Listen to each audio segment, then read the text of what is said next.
যদি আপনি সেই জিনিসটা ঠিক করতে পারেন তাহলে এটার ভবিষ্যৎ অনেক উজ্জ্বল। অ্যাজ এ টেকনিশিয়ান হিসেবে মার্কেটে কাজ করেছি, কিন্তু সরকারি কোনো স্বীকৃতি ছিল না। একটা ভেরিফাইড প্রতিষ্ঠান থেকেই আপনারা এই ট্রেনিংটা নেবেন। আসসালামু আলাইকুম, আমি রাব্বি হাসান বলছি।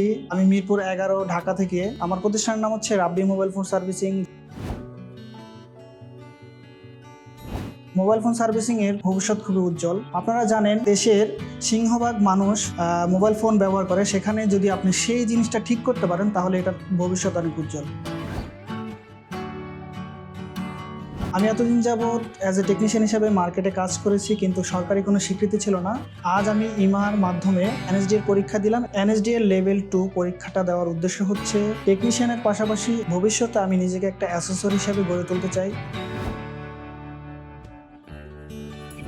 যারা নিজেকে টেকনিশিয়ান হিসেবে গড়তে চান তারা নিজেকে অবশ্যই দক্ষ টেকনিশিয়ান হিসেবে করবেন। একটা ভেরিফাইড প্রতিষ্ঠান থেকেই আপনারা এই ট্রেনিংটা নেবেন, যেখানে আপনাকে স্কিল শেখাবে, নলেজ দেবে এবং আপনার কর্মসংস্থানের ব্যবস্থা করবে। এর জন্য আমি আমার পার্সোনাল অপিনিয়ন দেব, ইমা হচ্ছে বেস্ট।